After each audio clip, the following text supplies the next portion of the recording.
Om Nam Shivaya. Good morning, students. In the last class, we discussed about how the electrical energy is produced by using generator, isn't it? Electric power is generated at the power generating stations, which is located very far away from the areas where it is consumed. You already know there are different types of power stations like thermal power stations, nuclear power stations, hydel power stations, etc. In nuclear power stations, the nuclear energy is utilized to boil the water and hence produce steam, and this steam is utilized to run the turbine and hence generator to produce electricity. In the thermal power stations, coal is burned to boil the water and produce steam. The steam is used to run the turbine and hence run the generator and produce electricity. In hydel power stations, the flowing water or running water is used to run the turbine and hence generator to produce electricity. Is it clear? So, at the electric power generating stations, the electrical energy is generated at 11,000 volt or 11 kV. You already heard about 11 kV line, right? In electric line, 11 kV line, isn't it? So, the electrical energy is generated at 11,000 volt because the voltage higher than 11,000 volt causes insulation difficulties, and also the voltage less than 11,000 volt leads to higher current. That means which causes loss of energy due to heating as per Joule's law of heating. Is it clear? So at the electric power generating stations, the electrical energy is generated at 11,000 volt or 11 kV. Okay. Now we can look how this electrical energy is reached in our home. As I told earlier, at the power generating stations, the electrical energy is generated at 11,000 volt or 11 kV. Okay, now this alternating voltage is stepped up from 11 kV to 132 kV at the generating station or called grid substation. Okay, it is then transmitted to the main substation. At the main substation, this voltage is stepped down from 132 kilovolt to 33 kilovolt and is transmitted to the heavy industries and the intermediate substation. That means its voltage is reduced to 33 kV or stepped down to 33 kV and is transmitted or distributed to heavy industries and then intermediate substation. Okay. At the intermediate substation, the voltage is stepped down from 33 kV to 11 kV. That means again step down from 33 kV to 11 kV and is transmitted to the light industries or small industries and city substation. Okay, thus at the point of production or at the generating station or at the grid substation, the voltage of electrical energy is stepped up from 11 kV to 132 kV. Okay, it is then transmitted to main substation. At the main substation, it is stepped down from 132 kV to 33 kV and is transmitted to heavy industries and intermediate substation. At the intermediate substation, the voltage is stepped down from 33 kV to 11 kV and is transmitted to light industries or small industries and city substations. Is it clear? At the city substation, it is further stepped down from 11 kV to 220 volts to supply to the consumer.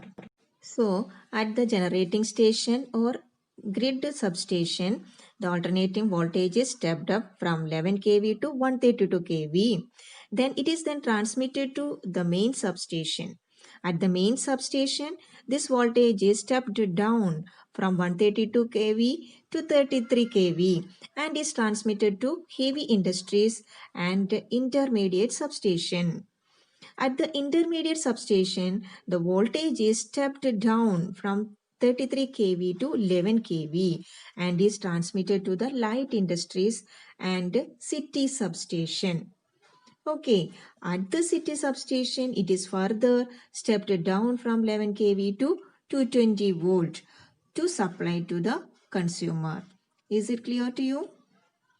Now, the electric connections for the supply of electricity from the city substation to the distribution box of a house at 220 volt is through meter, main fuse and main switch as shown here, that you can observe at your home also. Okay, now to supply power to a house from the city substation, they use either the overhead wires on poles or underground cable. The cable has three wires: live wire, neutral wire, and earth wire. The neutral wire and earth wire are connected together at a local substation. So the neutral wire is at the earth potential, that means at zero potential.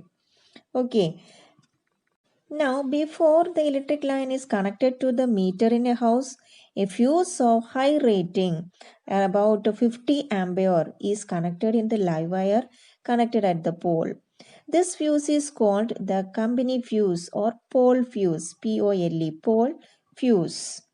After the company fuse or the pole fuse, the cable is connected to a kilowatt hour meter. From the meter, connections are made to the distribution board through a main fuse and a main switch. The main switch is a double pole switch. It has an iron covering which is earthed. This switch is used to cut the connections of the live as well as the neutral wires simultaneously. The earth wire from the meter is locally earthed. From the distribution board, the wires go to the different parts of the house. Okay.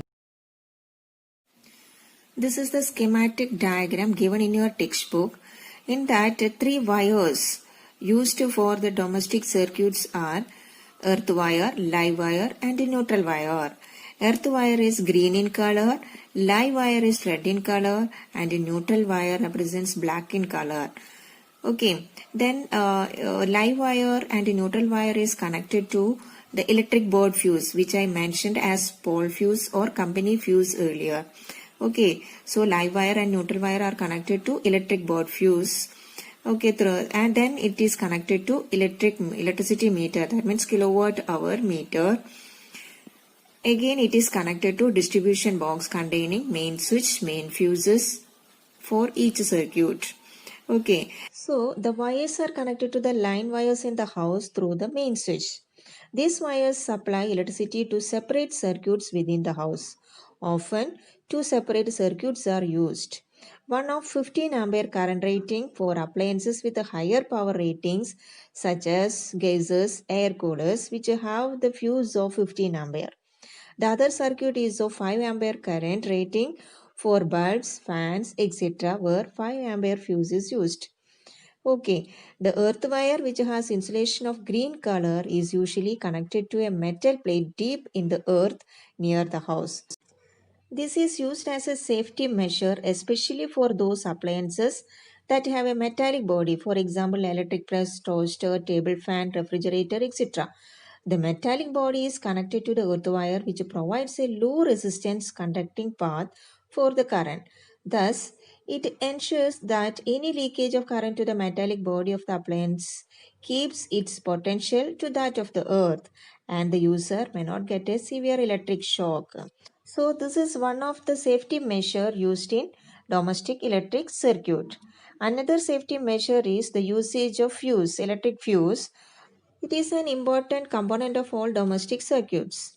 We have already studied or discussed the principle, construction and working of electric fuse, isn't it? In the last chapter we already discussed. A fuse in a circuit prevents damage to the appliances and the circuit due to overloading. The use of an electric fuse prevents the electric circuit and appliance from a possible damage by stopping the flow of unduly high current. The joule heating that takes place in the fuse melts it to break the electric circuit. Short circuiting and overloading are the two causes for heavy current to flow through the circuit. Short circuiting is due to the contact between the live wire and the neutral wire. Okay, so that heavy current pass through the circuit. Another one is overloading. Overloading can also occur due to an accidental hike in the supply voltage. Another reason is it is also caused by connecting too many appliances to a single socket. So when many appliances connected in a single socket, heavy current or high current passes through the circuit, which leads to overloading. Okay, so the three safety measures used in electric circuits are: first one is insulation, and second one is fuse, usage of fuse, and third one is earthing. Okay, is it clear? Thank you.